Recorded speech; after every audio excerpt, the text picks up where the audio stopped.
Bismillahirrahmanirrahim.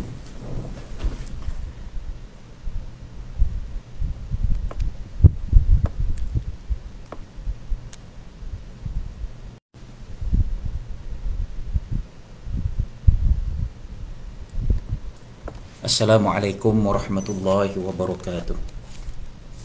Alhamdulillahi rabbil alamin, wassalatu wassalamu ala asyrafil anbiya'i wal mursalin, Sayyidina wa habibina Muhammadin khatamin nabiyyin wa ala alihi wa sahbihi wa man da'a bida'watihi wa man sanna bisunnatihi ila yaumiddin. Rabbana syrah lana sudurana wa yassir lana umurana wahlul 'uqdatam min alsinatina yafqahu aqwalina. Subhanaka la ilma lana illa ma 'allamtana innaka antal alimul hakim. Wala hawla wala quwwata illa billahil alil azim. Rabbi yassir wala tu'assir, Rabbi tammim bil khair. Alhamdulillahi rabbil alamin, wa bihi nasta'in ala umurid dunya wad din. Wassalatu wassalamu ala asyrafil anbiya'i wal mursalin wa ala alihi wa sahbihi ajma'in. Alhamdulillah, muslimin dan muslimat, para jemaah, tuan-tuan, puan-puan yang dirahmati oleh Allah Subhanahu wa taala.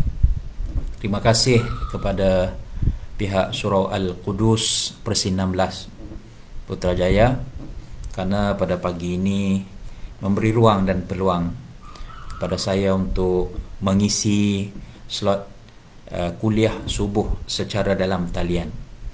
Alhamdulillah, summa alhamdulillah, berbanyak-banyak kita puji dan syukur kehadrat Allah Subhanahu wa taala karena dengan limpah rahmat ihsan daripada Allah Subhanahu wa taala jualah kita dapat untuk bangun pada pagi ini untuk kita menunaikan ibadah tanggungjawab kita kepada Allah Subhanahu wa taala sebagai hamba, sebagai insan, sebagai khalifah di atas muka bumi ini, untuk kita menunaikan apa yang diperintahkan oleh Allah Subhanahu wa taala.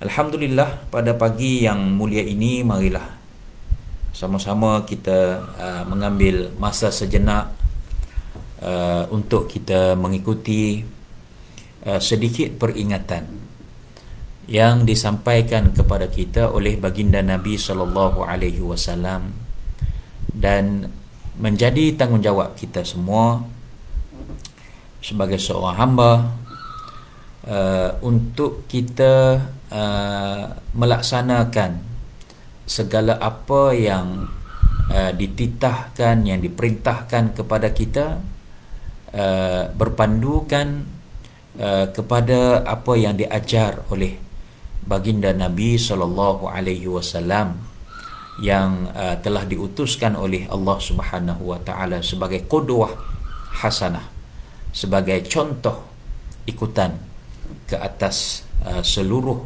umat manusia di atas muka bumi ini.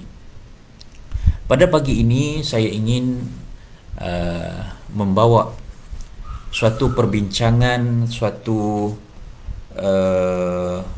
tumpuan kita kepada salah satu sifat yang dianjurkan oleh Nabi sallallahu alaihi wasallam, dan yang lebih istimewa, sifat ini disebut oleh Rasulullah sallallahu alaihi wasallam sebagai sebuah jaminan, suatu amalan, satu sifat, satu sikap yang boleh membawa kita sebagai ahli syurga. Maka dalam kitab yang saya rujuk, iaitu Amalan Dijamin ke Syurga oleh Rasulullah sallallahu alaihi wasallam, merupakan sebuah kitab yang mudah untuk kita tekuni, untuk mudah kita pelajari, kerana dia membawa satu matan hadis. Dalam kitab ini dia bawa satu matan hadis, kemudian dia membawa satu maksud, makna kepada hadis tersebut, dan sedikit huraian bagi memudahkan kefahaman kita.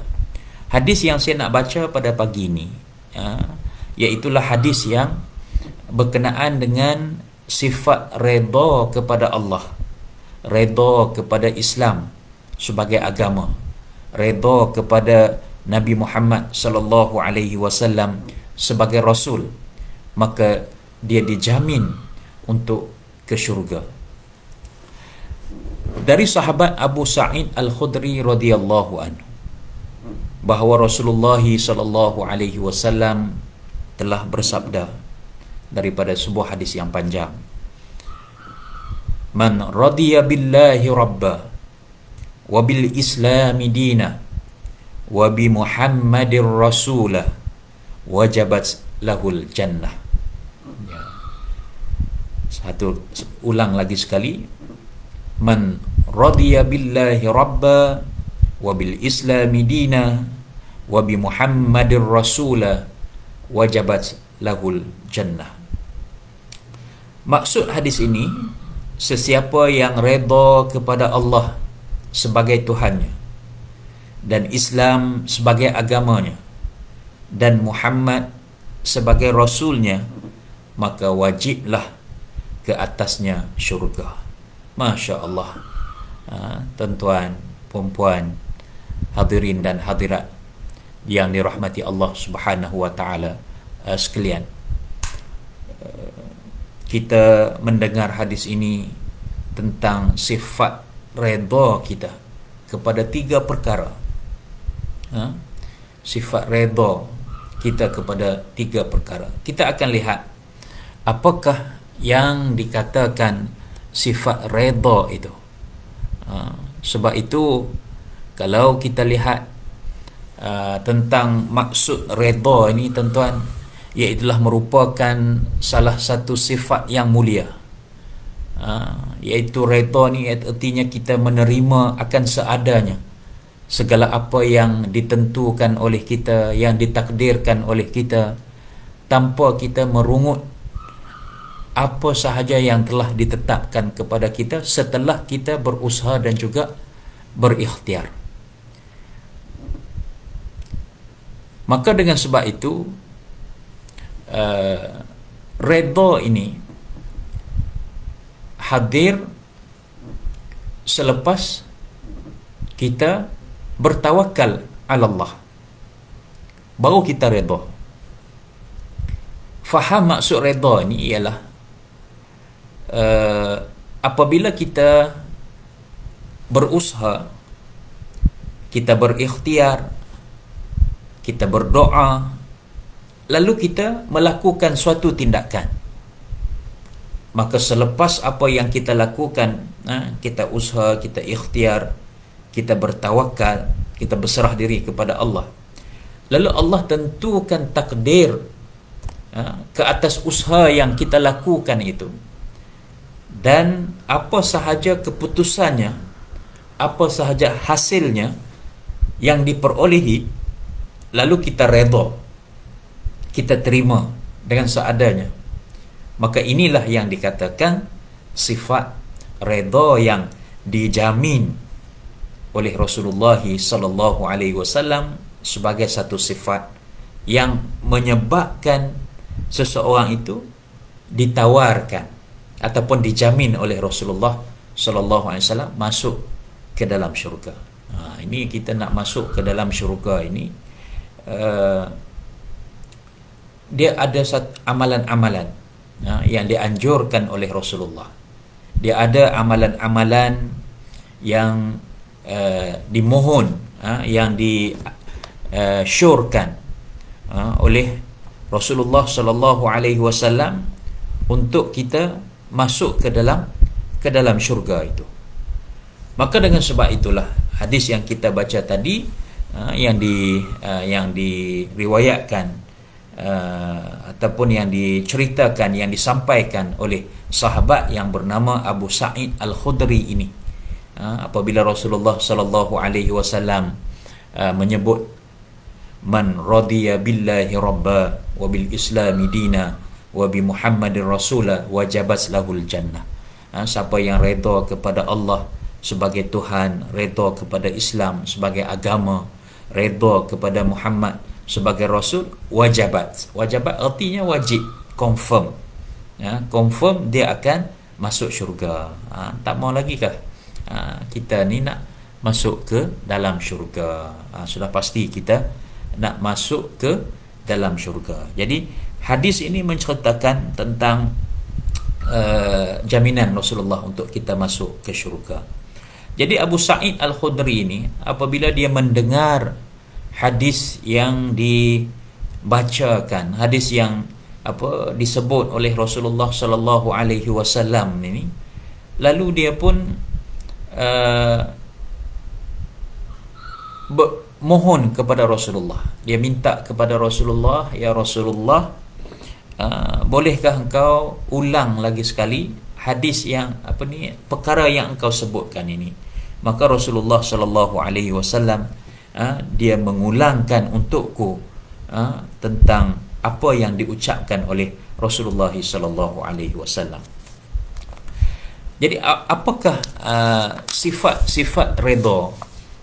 Apakah kepentingan sifat redha, ataupun apakah yang dimaksudkan redha kepada Allah ini? Yang pertama, syarat redha ni ialah redha kepada Allah. Man radiya billahi rabba, redha kepada Allah sebagai Tuhan. Macam mana kita redha kepada Allah sebagai Tuhan?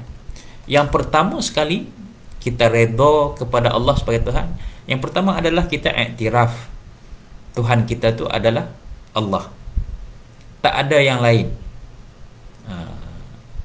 Itu syarat yang pertama, redha kepada Allah, yang boleh menjaminkan kita masuk ke dalam syurga ini.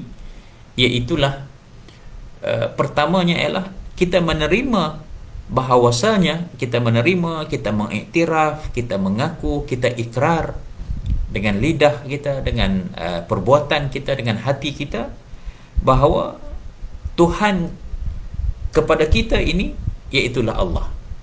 Tidak ada Tuhan melainkan Allah. Segala sesuatu apa pun berlaku adalah berdasarkan Allah. Itu yang pertama, kita redha dengan Allah ini dengan cara kita menetapkan bahawa Tuhan kita itu adalah Allah. Yang kedua, kita redha kepada Allah ini, kita yakin dan kita percaya bahawa segala sesuatu yang berlaku kepada diri kita itu adalah ada yang menentukan, ada kuasa yang menentukan. Siapa dia? Allah Subhanahu wa ta'ala. Baikkah, burukkah, apa sahaja yang berlaku kepada diri kita, kita redha bahawa ini adalah ketetapan dan ketentuan dari Allah Subhanahu wa ta'ala. Maka dengan sebab itu, tuan-tuan dan puan-puan sekalian, para jemaah yang dirahmati oleh Allah Subhanahu wa ta'ala, bahawa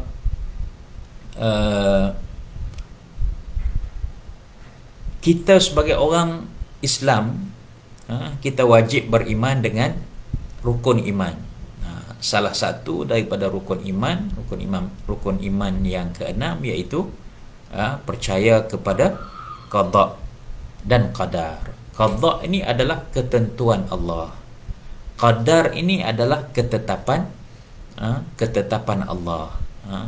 Allah Ta'ala tentukan kita, rezeki kita, umur kita, perjalanan hidup kita. Jadi sebagai orang Islam ini dah diajar dah, prinsipnya adalah kita kena mengambil sifat ataupun sikap redha dengan apa yang ditentukan oleh Allah Subhanahu wa ta'ala kepada kita. Sebab itulah pentingnya sebagai seorang Islam ini kita mengambil sifat redha kepada Allah Subhanahu wa ta'ala. Yang kedua, Nabi sallallahu alaihi wasallam sebut nak masuk syurga ni, yang kedua kita kena wabil islami dina.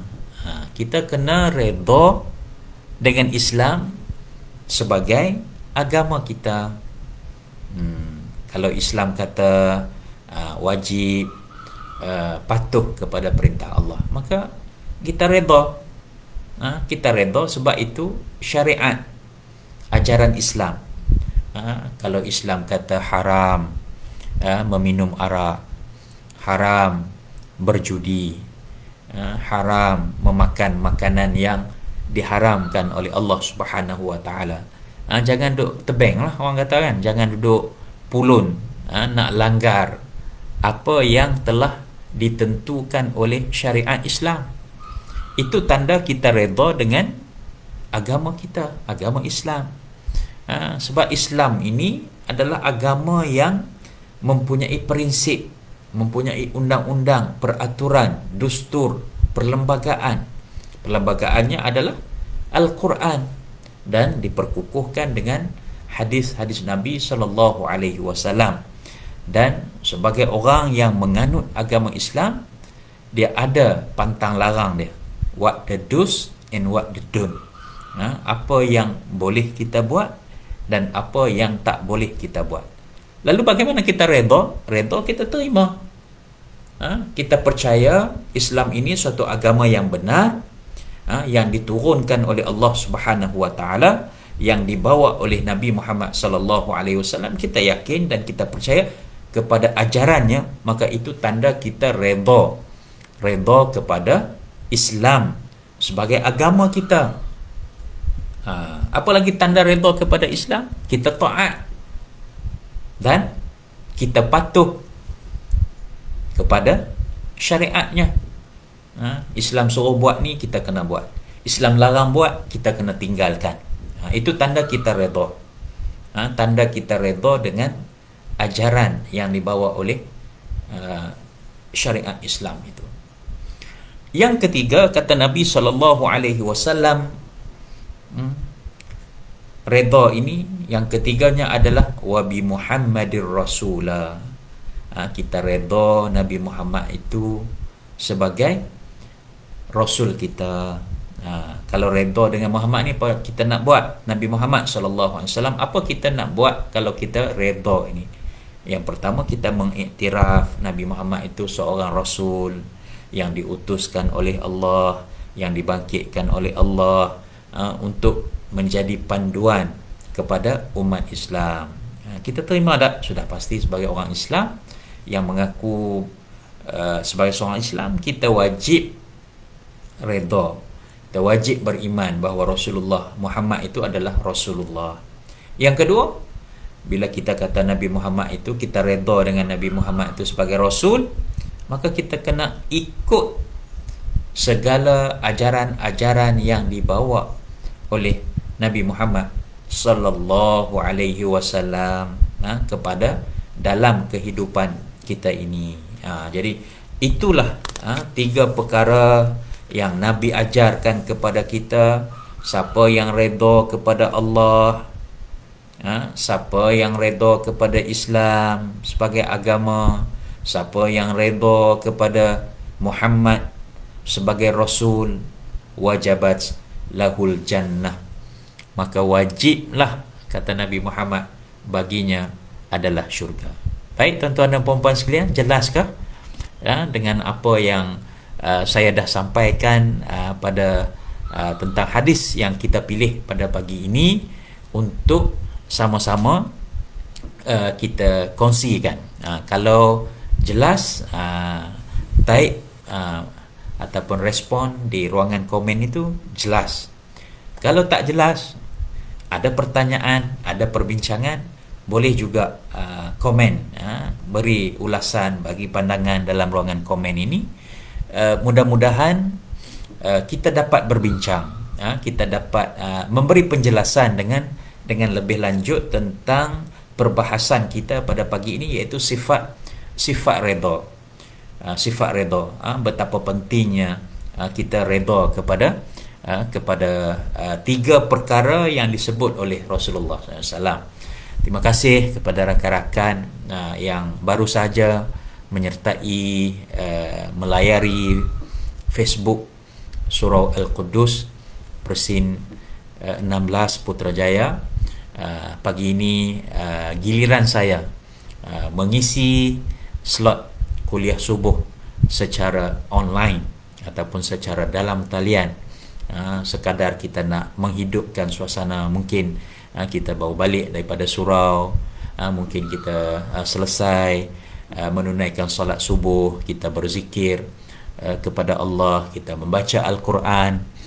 Jadi sementara nak menunggu sarapan pagi barangkali, nak pergi sarapan di restoran ke, dah boleh dine in dah. Dan sekarang ni alhamdulillah.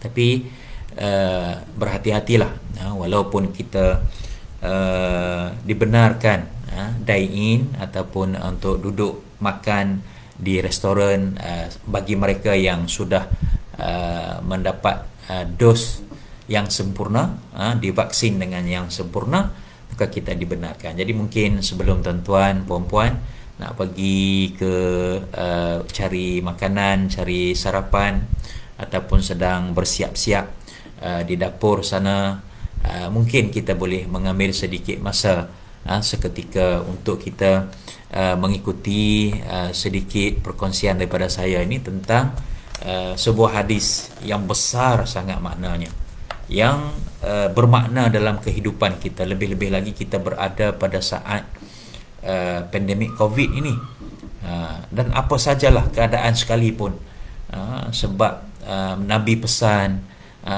walau apa keadaan sekalipun, sifat redha tu, sifat redha tu perlu ada dalam diri kita. Dan orang Islam, dia penting sangat untuk ada dengan sifat redha ini. Kita tanya balik diri kita ni, kita tanya balik diri kita, apakah kefahaman kita dengan sifat redha, dengan amalan-amalan redha. Seperti yang saya dah sebutkan tadi, maksud redha ini ialah dari segi bahasanya kita menerima sesuatu dengan senang hati, itu dipanggil redha. Apa saja yang berlaku tu kita terima dengan senang hati, itu dari segi istilahnya, dari segi bahasanya. Adapun maksud redha dari segi istilahnya ialah kita menerima dengan rasa senang, ikhlas, dengan penuh ketaatan apa sahaja yang ditakdirkan, apa sahaja yang ditentukan oleh Allah Subhanahu wa taala kepada kita, sama ada baik berupa peraturan hukum hakam maupun qada atau sesuatu ketentuan dari Allah Subhanahu wa taala. Dan sifat redha inilah merupakan sifat utama dalam aspek nak menentu atau nak mengukur keimanan kita kepada qada dan qadar Allah Subhanahu wa taala. Maka antara tanda kita redha ni, kita pun nak tahu juga kan, apa tanda kita redha. Adakah kita ini seorang yang redha? Yang pertama sekali ialah sifat sabar. Sabar. Sabar pun ada banyak bahagian. Sabar menanggung beratnya melaku kewajipan. Sabar kita menunaikan solat satu hari 5 kali, kan? Sabar kita buat subuh 2 rakaat pada pukul 6 1 minit hari ni. Kita sabar bangun awal sebab nak ambil hakikat, nak ambil fadilat solat pada awal waktu. Sembahyang zuhur 4 rakaat, sabar kita buat 4 rakaat. Kita tak kata tak larat lah hari ni, mayang zuhur 2 rakaat sudahlah, tak boleh. Sebab peraturannya kata 4 rakaat, maka sabar. Begitu juga asar, maghrib 3 rakaat, begitu juga isyak 4 rakaat. Kita sabar menanggung beratnya melakukan kewajipan berat. Melakukan kewajipan ni tuan-tuan, wanita sabar, kena memakai pakaian menutup aurat, tutup kepala, rambut, kecuali muka dan tapak tangan, kan? Hak lain semua kena tutup. Sabar. Sebab itu adalah peraturan. Sebab itu adalah peraturan. Sabar juga kita macam mana? Sabar menanggung musibah. Macam pandemik COVID ni, sabarlah. dah berapa tahun kan, setahun lebih, dah nak masuk 2 tahun kan. Ingat lagi saya 18 hari bulan 3 tahun 2020 kita mula buat Perintah Kawalan Pergerakan PKP 2020 bulan Mac, 18 hari bulan. Hari ni sudah masuk 5 hari bulan September kan, tahun 2021. Setahun lebih. Sabar kita kan. Kalau tak sabar, itu yang jadi tekanan perasaan, kita jadi sifat negatif, sehingga kan ada di kalangan sahabat-sahabat kita, orang-orang Islam, saudara-saudara kita yang tak sabar dengan ujian yang ditanggung ini, maka melakukan perkara-perkara yang tidak diingini, sehingga kan sanggup mengambil nyawanya sendiri, bunuh diri sendiri. Wal'ayazubillah, kita minta berlindung, dan kita anggap mereka yang sedemikian sudah hilang pertimbangan akal, bukan mereka melakukan sesuatu itu ketika mereka waras. Na'udzubillah, kita bersangka baik, kita harap mereka diampunkan oleh Allah Subhanahu wa taala. Maka sebab itu kita pentingnya redha kepada segala apa yang ditentukan kepada kita, baik buruk, susah senang, sakit sihat, suka duka, semua itu ditakdirkan oleh Allah Subhanahu wa taala. Sebab itu Allah Ta'ala bagi peringatan, kita kena redha, dan tanda kita redha itu ialah kita bersabar. Sabar menanggung musibah. Kemudian sabar menanggung penganiayaan. Sabar menanggung penganiayaan orang lain kepada kita, kezaliman orang lain kepada kita. Macam-macam orang buat zalim kepada kita, orang fitnah kita, macam-macam lah, macam-macam orang, macam-macam ragam. Orang anaya kita, orang keji kita, orang ejek kita, orang kutuk kita di Facebook, di media sosial, macam-macam lah hari ni kan kita tengok. Ya Allah, ya Allah, ya Allah, kita tengok dalam media sosial kan, orang kata macam-macam, orang kata kat Menteri Agama macam tu, macam ni, mata juling, buat ibadat nak tunjuk dan sebagainya. Allahu Akbar. Bukan Menteri Agama lah, pada orang lain juga begitulah. Siapa-siapa yang tengok macam-macam orang fitnah, macam-macam orang kutuk, orang keji. Jadi kalau kita nak layan semua tu, pasti kita akan kecewa. Jadi Islam ajar kita redha sajalah, sabar sajalah. Sabar itu tanda, sebahagian daripada tanda kita redha. Sabar ya, sabar. Tuan-tuan dan puan-puan, sabar ke tidak tuan-tuan? Samalah dengan saya pun, sabar ke tidak saya ni bila kita berhadapan dengan ujian, bila kita berhadapan dengan fitnah, cacian, makian, sabarkah kita? Sedih memanglah sedih, tapi sedih itu mesti diiringi dengan sifat redha, sifat sabar. Allah Ta'ala takdirkan kita begitu. Apa lagi tanda kita ni redha? Apa lagi tanda yang bahawa kita ini adalah terdiri di kalangan orang yang mempunyai sifat redha? Tadi saya sebut dah tadi, tanda kita ni redha adalah kita sabar. Seorang yang sabar. Sabar pun ada bahagiannya, sabar melakukan ketaatan kepada Allah. Taat pada Allah ni kita kena redha. Redha ni iaitu sabarlah. Yang kedua, tanda kita redha ni ialah kita sentiasa mengingati Allah. Ingat Allah. Ingat Allah bila ketika susah dan senang. Allah Ta'ala takdirkan kita ada ketika kita susah. Allah Ta'ala takdirkan ada kalanya kita senang. Kita tak selama-lamanya senang, dan Allah juga tak takdirkan kita selama-lamanya susah. Tak. Allah Ta'ala tak takdirkan kita ni selama-lamanya sihat. Allah juga tak takdirkan kita ini selama-lamanya sakit. Allah Ta'ala tak takdirkan kita ni selama-lamanya bahagia. Allah juga tak takdirkan kita ini selama-lamanya derita. Kadang-kadang Allah Ta'ala bagi kita senang, Kadang-kadang Allah Ta'ala bagi kita susah, kadang-kadang Allah Ta'ala bagi kita sihat, kadang-kadang Allah Ta'ala bagi kita sakit, kadang-kadang Allah Ta'ala bagi kita ini bahagia, ya, tenang, kadang-kadang Allah Ta'ala bagi kita jadi serabut kepala otak lah, tak tahu. Jadi redha tu sebagai penawar kepada semua ketentuan dan juga takdir ini. Sebab tu kita tadi saya sebut sabar satu, yang kedua ialah kita ingat Allah ketika susah dan senang. Itu tanda orang redha kepada Islam. Yang ketiga, apakah tanda kita redha kepada sifat redha kita tu? Apa tanda kita mempunyai sifat redha? Tak pernah iri hati ke atas kelebihan orang lain, dan tak ingin dipuji atas kelebihan diri kita. Orang lain ada kelebihan, orang lain ada keistimewaan yang tersendiri, kita tak iri hati, sebab itu adalah anugerah Allah kepada diri dia. Dan kita tak ingin dipuji atas kelebihan yang kita ada. Itu tanda kita memiliki sifat redha. Masya Allah, Masya Allah. Susah kita kan.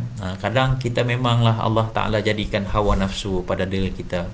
Kita lihat orang lain ada anak-anak yang cemerlang, kan, anak bagus, kita cemburu, kita iri hati, kita iri hati, kita hasad dengki. Iri hati, hasad dengki ini lain, ya, lain. Maksudnya iri hati ini, hasad dengki ini ialah apabila perasaan kita apabila seorang itu dapat nikmat daripada Allah, kita berharap nikmat itu hilang daripada orang tu, ataupun kita menganggap bahawa orang itu tak layak dapat nikmat tu. Itu maksud iri hati ataupun hasad dengki. Hasad ni boleh, Nabi pun ada sebut tentang sifat hasad. La hasada illa fisnataini. Tak boleh hasad pada dua perkara. Hasad pada seorang, rajulun atahullahu malan fasallatahu ala halakatihi. Seorang lelaki apabila dikurniakan harta benda yang banyak, kaya, lalu dia suka bersedekah. Dia sedekah harta benda yang banyak, dia bersedekah. Kita pun hasad pada dia. Hasad bukan maksud yang negatif tadi. Hasad artinya kita nak jadi macam dia. Kita iri hati dengan dia tu sebab pemurahnya, lalu kita pun berusaha untuk menjadi pemurah sebagai dia juga. Wa rajulun atahullahu hikmatan, seorang lelaki yang dikurniakan hikmah, ilmu, kebijaksanaan, lalu dia amalkan dengan ilmunya itu dan dia sampaikan kepada orang lain. Yang ni kita boleh hasad. Kita nak jadi baik macam dia. Kita nak jadi bagus macam apa yang dia orang itu buat. Tapi yang dimaksudkan hasad kepada kelebihan orang lain ini, iaitulah hasad yang berbentuk negatif. Maksudnya hasad negatif ini ialah kita tak suka orang tu dapat nikmat, kita tak suka orang tu mendapat pujian daripada orang lain. Kita sakit hati bila kita dengar, ya Allah, kan, sakit panas telinga kita bila kita dengar orang puji dia, orang cerita kebaikan dia, kita pun panas telinga. Itu artinya kita tak ada sifat redha, tuan-tuan dan puan-puan sekalian.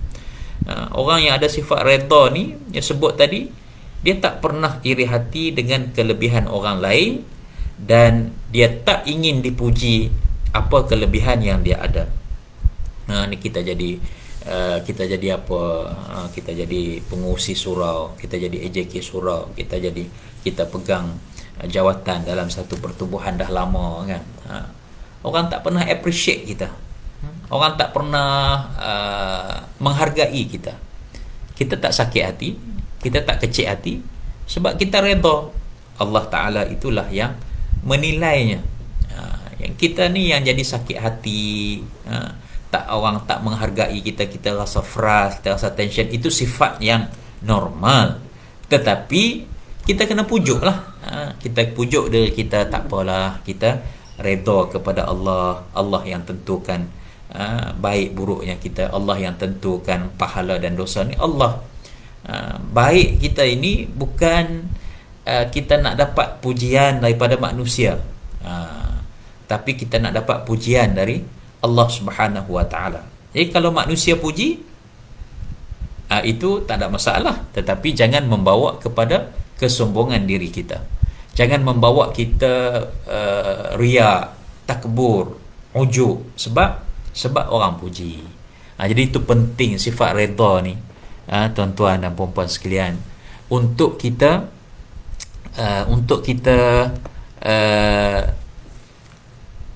menahan diri kita daripada perasaan cemburu, iri hati atas kelebihan orang lain, dan juga untuk menahan diri kita daripada perasaan kecewa apabila apa yang kita ada, kelebihan yang kita ada, sumbangan yang kita berikan, orang tak hargai. Itu penting sifat redha. Susah tak tuan-tuan nak buat, jadi nak jadikan diri kita ni redha. Sebab tu ganjarannya adalah wajabat lahul jannah. Nabi sebut dalam hadis kita baca tadi, wajib dia masuk ke dalam syurga kalau dia ada sifat redha ni. Apa lagi tanda kita ini redha? Tanda kita ni orang yang mempunyai sifat redha, iaitulah sentiasa bersyukur. Bersyukur dengan apa yang ada. Syukurlah Allah Ta'ala bagi kita ni sihat sampai sekarang ini. Syukurlah Allah Ta'ala lindungkan kita ni tak kena jangkitan COVID, tak disahkan positif COVID. Saya pun banyak kali jugalah buat ujian swab ni kan, kontak rapat dengan orang tu, kontak rapat ni, bila dengar kata kita ni kontak rapat, Allah debanya kita kan, takutnya kita, ya Allah, tidur tak lena, esok nak pergi buat swab test ni kan, takut kita kena kuarantin di tempat, di pusat kuarantin, tak nak lah pergi sana kan, takut macam-macam lah. Tiba-tiba sudah kita buat swab, alhamdulillah kita negatif kan. Jadi syukurnya ya Allah kan, Allah Ta'ala lindung diri kita ni, syukurnya. Bersyukur juga kalau kita ni sakit, pergi buat swab test positif, adakah kita nak kecewa, adakah kita nak macam-macam? Tak juga, sebab orang yang redha ini, baik ataupun buruk sesuatu ketentuan yang Allah takdirkan kepada kita, kita bersyukur. Syukurlah. Kena kuarantin saja, kuarantin di rumah saja, kuarantin kendiri kan, tak perlu kena pergi duduk di pusat kuarantin, tak kena pergi maib di Serdang, tak kena pergi hospital, duduk di rumah saja. Syukur, alhamdulillah kan. Syukurlah kita ni, Allah Ta'ala lindung. Jadi sentiasa bersyukur itu adalah tanda kita ni redha. Syukur ni, konsep syukur ni tuan-tuan sekalian, dia bukan ketika mana kita ni dapat nikmat saja kita bersyukur. Ketika kita hilang nikmat pun bersyukur juga. Bersyukur ketika ditimpa musibah. Macam mana bersyukur ditimpa musibah itu? Iaitulah kita mengingati Allah, kita bersangka baik pada Allah, kita kata ini ada hikmahnya, Allah Ta'ala nak bagi sesuatu yang lebih baik kepada diri kita. Inna ma'al usri yusra, fa inna ma'al usri yusra. Sesungguhnya kata Allah Ta'ala dalam surah Al-Insyirah itu, sesuatu yang sukar, yang susah itu akan hadir bersamanya adalah sesuatu yang mudah, yang senang. Allah Ta'ala ulang sekali lagi, fa inna ma'al usri yusra, inna ma'al usri yusra. Dan sesungguhnya ingatlah, sesuatu yang susah, yang sukar yang kamu hadapi itu akhirnya akan ada kemudahan, akan ada kesenangan. Kesenangan itu dalam pelbagai bentuk. Kesenangan itu yang kadang-kadang kita tak nampak, Allah Ta'ala bagi.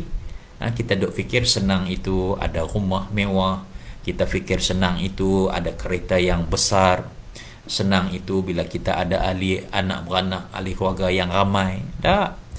Kesenangan, kenikmatan itu Allah Ta'ala bagi, kadang kita tak sedar. Kita tak sedar.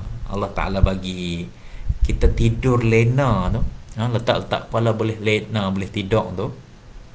Itu kesenangan yang Allah Ta'ala bagi pada diri kita. Kita tak menghargai. Sebab memang kita jenis tidur pun. Sebab memang kita letak pada tu, kita lena tu. Sebab kita tak tahu ada orang yang jenis dia tak boleh tidur pun, tak boleh tidur. Letak kepala tak tidur, ya Allah. Pukul 12 tak malam orang dah lena dah. Dia tak boleh lena lagi. Cuba nak tidur juga tapi tak boleh. Ya Allah, seksa tuan-tuan. Gelisah kiri kanan pusing. Tak boleh nak lena. Bangun jalan, isap rokok, minum kopi, minum teh, minum air panas, tak lena juga. Sampai ke sudah tak lena, ya Allah. Ini panggil penyakit insomnia. Sakit, tak boleh tidur. Kita boleh tidur. Kita boleh tidur. Kita ni mudah ya tidur kan. Dengan kuliah tidur, mengantuk. Baca Quran, mengantuk, lena. Mudah tidur kita ni. Di stesen kereta api, pising kongkang-kongkang pun kita boleh lena. Tapi ada orang tak boleh lena. Allah, bila kita dengar macam tu, barulah kita tahu Allah Ta'ala bagi nikmat kita ni banyak. Sumbat hidung tuan-tuan kan? Sebelah je sumbat hidung. Sumbat hidung tak boleh nak bernafas sebelah. Sumbat, lama-lama dia jadi sakit, naik sampai ke kepala ni tuan-tuan. Rasa nak bersin, rasa sakit kepala, merah mata, keluar air mata. Sebab apa? Sebab sumbat hidung sebelah. Sumbat hidung sebelah. Allah, untungnya kita ada hidung, ada 2 lubang. Kedua-dua lubang hidung kita itu berfungsi dengan baik. Nafas boleh, udara boleh keluar masuk melalui hidung dengan baik. Syukur tak tuan-tuan? Allahu Akbar, nikmatnya dapat bernafas. Ya Allah, tak sampai ada orang bagi tahu kawan-kawan yang positif COVID ni tuan-tuan, hidung dia tak berfungsi. Hidung tak bau puas satu. Lidah makan tak rasa apa, tak lalu nak makan. Makan tak rasa apa. Tapi dia kata kena makan juga pasal tak larat. Perut kosong, rasa tak larat. Tapi nak makan tak sedap, tak rasa apa. Tuan-tuan pernah jadi macam tu ke? Tak pernah kan? Allah, kalau kita pernah melalui suatu kesukaran, satu kesusahan, kita dapat kesenangan, baru kita rasa bersyukur. Ya Allah, syukurnya ya Allah. Lega daripada hidung tersumbat kan, sesemua hidung tersumbat, tak bau apa, hilang. Allah, lega kan. Seminggu tak boleh tidur, cuba tidur tak boleh, badan jadi cengkung, kurus, tidur tak lena. Hilang penyakit tu, mudah pula tidur. Ya Allah, nikmat ni ya Allah. Itu kebahagiaan. Orang boleh tidur, orang boleh makan ada rasa, hidung ada bau. Kita ni bila kita Allah Ta'ala tarik satu nikmat, betul Allah bagi balik nikmat tu, baru kita rasa jadi manusia bersyukur. Macam kita bersyukur dengan anggota telinga, hidung, lidah, tangan. Kita tak pernah lumpuh, kita tak pernah kena stroke. Sekali Allah Ta'ala uji dengan stroke, tak boleh jalan, baring. Tiba-tiba Allah bagi balik sihat balik, boleh berjalan, tangan boleh bergerak, boleh berlari, berjogging. Allah, nikmatnya. Baru kita nak menjadi hamba yang bersyukur. Jadi bersyukur ini tanda kita redha. Bersyukur ni ketika kita susah, ketika kita senang, ketika kita sihat, ketika kita sakit kan. Kemudian apa lagi tanda kita bersyukur? Kita suka berbuat baik sesama manusia. Tanda kita redha, tanda kita redha. Redha pada Allah, redha pada agama Islam, redha kepada Rasulullah sebagai nabi kita, sebagai rasul kita. Jadi kita ni suka berbuat baik kepada orang, kita prihatin, kita tengok orang susah, kita nak bantu. Sebab apa? Sebab kita redha lah, kita redha, kita faham, kita tahu orang ni susah, orang ni perlu bantuan. Kita jadi manusia yang prihatin. Nabi SAW, dia sangat ajwadun nas. Ajwad ni artinya orang yang pemurah dan suka bermurah. Beza tuan-tuan dan puan, dengan kita ni. Kita ni mungkin kita membantu orang, tapi dia bukanlah sifat kita ni suka membantu. Kita membantu ni bila orang susah baru kita bantu, orang minta baru kita bantu, orang buat kempen baru kita bantu. Itu belum sampai sifat ajwad. Ajwad kerana Nabi SAW ajwadun nas, paling pemurah. Pemurah yang disebut ajwad ini, itunya walaupun susah dia bantu orang. Kita ni tuan-tuan, termasuk saya lah, kita bantu waktu kita senang, waktu kita ada duit kita bantu, waktu kita ada rezeki lebih kita bantu, waktu kita sihat kita bantu. Nabi ni dia bantu waktu dia tak ada, dia bantu. Waktu dia ada dia bantu, waktu dia sihat dia bantu, waktu dia sakit pun dia bantu orang. Ini dikatakan ajwad. Dia memberi ketika ada, memberi ketika tak ada pun memberi juga. Kita waktu sempit, sesak, kita mana nak bantu orang. Orang main minta derma, minta sedekah, alah aku pun makan anak-anak bini pun tak cukup, dia nak main minta lagi dengan aku. Gaji pun tak cukup untuk aku, isteri dan anak-anak, ini dia pula main minta. Kita belum boleh disebut sebagai ajwad. Sebab apa? Sebab kita memberi ketika kita ada kelebihan, kita harta yang lebih, rezeki yang lebih, baru kita bagi. Kalau rezeki kita tak cukup-cukup untuk diri kita, kurang, kita tak bagi dah. Kita takut miskin, kita takut kita pula susah. Nabi ni, ajwadnya Nabi ni, dia bagi, dia susah dia tak ada. Kan banyak kita dengar ustaz-ustaz cerita kisah Nabi, kurma dia dengan Aisyah saja cukup untuk makan. Ada sebiji belah dua, Nabi suruh belah lagi. Sebab ada orang mari minta sedekah nak makan, tak makan 3 hari dah. Nabi kata kita baru tak makan sehari, bagilah dia sebelah, hak yang bahagian sebelah Aisyah tu bagi 2 makan lagi. Kan ada sahabat mari ngadu miskin, minta pada Rasulullah. Rasulullah tak ada apa satu benda nak bagi. Maka Rasulullah tanya sahabat-sahabat tu, siapakah di antara kamu yang nak masuk syurga bersama dengan aku? Sahabat kata, kami ya Rasulullah. Baik, siapa yang nak masuk syurga bersama dengan aku, tolong bantu si fulan ini yang susah ni. Ramai yang ulur bantuan. Sebab Rasulullah suka membantu, menawarkan bantuan kepada orang lain melalui orang lain. Jadi maksudnya tuan-tuan dan puan-puan, kita ni nak bantu orang bukan ketika kita ada duit, ada harta benda, ada senang saja. Orang main minta tolong dengan kita kan, kita kata ini bukan kerja saya lah, ini bukan tugas saya lah, ini JAKIM ni, tempat ni bukan tempat bagi bantuan. Bantuan ni kena pergi Baitul Mal, kena pergi pusat zakat, kena pergi Jabatan Kebajikan Masyarakat. Tak. Kita kalau kata kita tak ada, ini bukan tugas kita sekalipun, kita kata tak apa, tuan tunggu sini ya, saya cuba nak telefon pejabat zakat umpamanya, nak tanya macam mana nak mohon kaedah ni. Itu maksud kita nak bantu orang.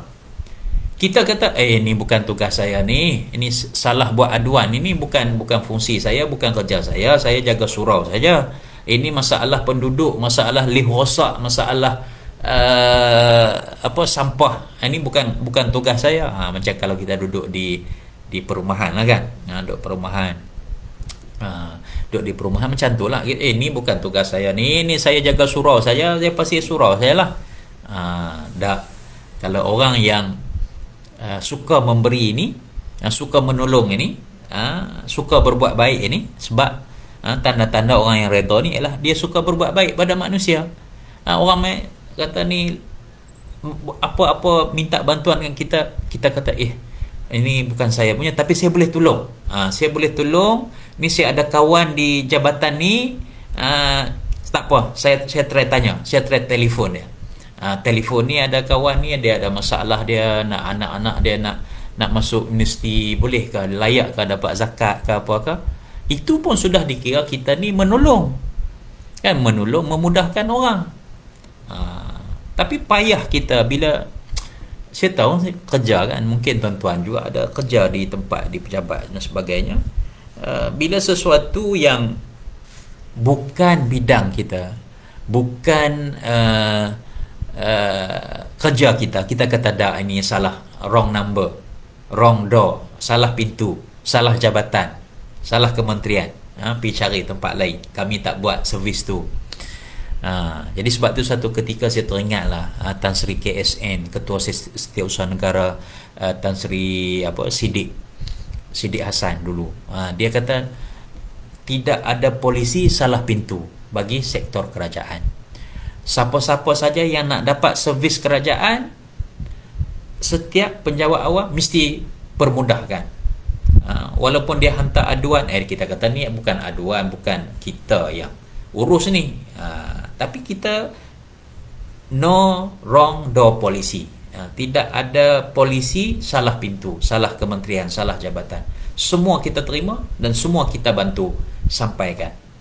Itu dia sifat berbuat baik kepada sesama manusia, ini tanda kita redha. Yang terakhir tuan-tuan dan puan-puan sekalian, iaitu menerima qada dan qadar seadanya. Apa maksud qada dan qadar? Qada ni ketentuan Allah, ketentuan, ketetapan, qada, penghukuman. Qada ni, qadi, kita sebut qadi kan. Qadi ni ialah penentuan Allah. Kita buat ini, kita dapat ini, kita buat ini, kita dapat ini. Itu qada, ketentuan, penghakiman daripada Allah. Qadar adalah nisbah, jumlah qadar. Kita berusaha, Allah Ta'ala tentukan qadar rezeki kita. Kita buat ini, Allah Ta'ala bagikan banyak ini, qadar. Tapi kadang-kadang kita usaha kuat, tapi qadar yang kita dapat tu sikit. So kita kena redha qadar itu. Ataupun qada, kalau kita buat baik, seharusnya kita dibalas dengan baik.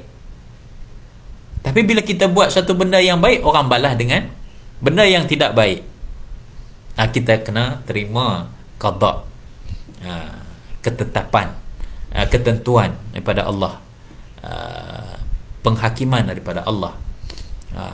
Penting qada dan qadar, sehingga kan dia menjadi rukun iman yang keenam, percaya kepada qada dan qadar Allah Subhanahu wa taala. Pentinglah kan, kita, Allah Taala takdirkan kita menjadikan, bila kita yakin dengan qada dan qadar Allah Taala ini, baik ke buruk yang berlaku pada diri kita, kita dapat menjadi orang yang redha, menerima ketetapan Allah Subhanahu wa taala. Kita tak mudah rasa kecewa, tak mudah rasa sedih, tak mudah rasa putus asa. Tapi harus diingat, kita nak percaya kepada qada dan qadar ini, ketentuan Allah, kita nak redha semua ini. Saya sebut awal tadi bahawa dia perlu dimulakan dengan usaha, ikhtiar dan tawakal. Kan? Kita buat dulu. Kita usaha dulu. Kita ikhtiar dan kita berserah kepada Allah. Akhirnya rizq ataupun keputusannya Allah Ta'ala berikan sedemikian, baru kita redha. Jangan kita kata redha je lah apa yang nak terjadi pada diri kita, tanpa kita berusaha, tanpa kita ikhtiar, tanpa kita usaha. Itu konsep redha yang tak betul dengan syariat. Konsep redha ni pada qada dan qadar ini, setelah kita berusaha, berikhtiar dan bertawakal, berserah diri kepada Allah atas usaha dan ikhtiar kita. Baru Allah Ta'ala tentukan qadar kita, sekian hasilnya, keputusannya apa sahaja. Ketika itu kita redha. Itu konsep redha.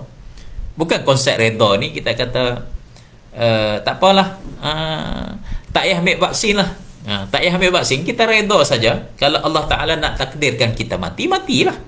Kalau Allah nak takdirkan qada dan qadar kita kena COVID lah. Tak payahlah kita nak pergi cocok vaksin, tak payahlah kita nak jumpa doktor, tak payahlah kita nak pakai mask, tak payah kita nak jaga jarak. Sebab itu Allah Ta'ala akan tentukan, kita terima saja qada dan qadar, kita redha. Ini konsep redha yang salah.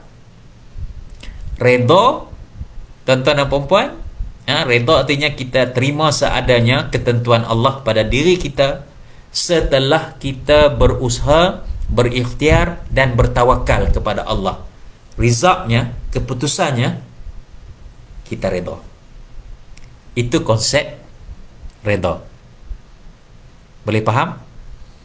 InsyaAllah Allah Ta'ala bagi kemudahan, kefahaman kepada diri kita untuk kita memahami apa yang disampaikan berdasarkan hadis yang kita baca pada pagi ini. Sebelum saya berakhir, ada satu hadis Nabi tentang zikir ataupun tentang doa, doa supaya kita menjadi agar kita ni, hati kita ni menjadi sifat redha, supaya diri kita ni menjadi redha dengan apa yang ditakdirkan oleh Allah Subhanahu wa Ta'ala. Zikir diajar oleh Nabi dan Nabi sering berzikir dengan bacaan ini. Dengar elok-elok ya. Raditu billahi rabba wa bil islami dina wa bi Muhammadin nabiyyan wa rasula. Ini zikirnya. Nabi kata, barang siapa yang membaca zikir ini pada waktu pagi dan petang, pasti Allah akan redha kepadanya. Ingat ya, kita sama-sama amal. Apa dia zikir dia tadi? Raditu billahi rabba wa bil islami dina wa bi Muhammadin nabiyyan wa rasula. Nabi kata, barang siapa yang membaca zikir ini pada waktu pagi dan pada waktu petang, pasti Allah akan redha terhadapnya. Kenapa Allah Ta'ala redha tu penting? Sebab bila Allah Ta'ala redha pada diri kita, hidup kita akan senang. Manusia akan redha pada diri kita. Bila Allah Ta'ala redha pada diri kita, manusia, makhluk lain akan redha kepada diri kita. Bila Allah Ta'ala tak redha, tak kasih kita, tak sayang kita, manusia juga tidak akan kasih dan tidak akan sayang kepada diri kita. Sebab itu penting kita mendapat keredaan daripada Allah Subhanahu wa Ta'ala, kerana kita nak, bila Allah Ta'ala kita mendapat keredaan daripada Allah, maka bahagialah hidup kita, selamatlah hidup kita di dunia dan juga di akhirat nanti.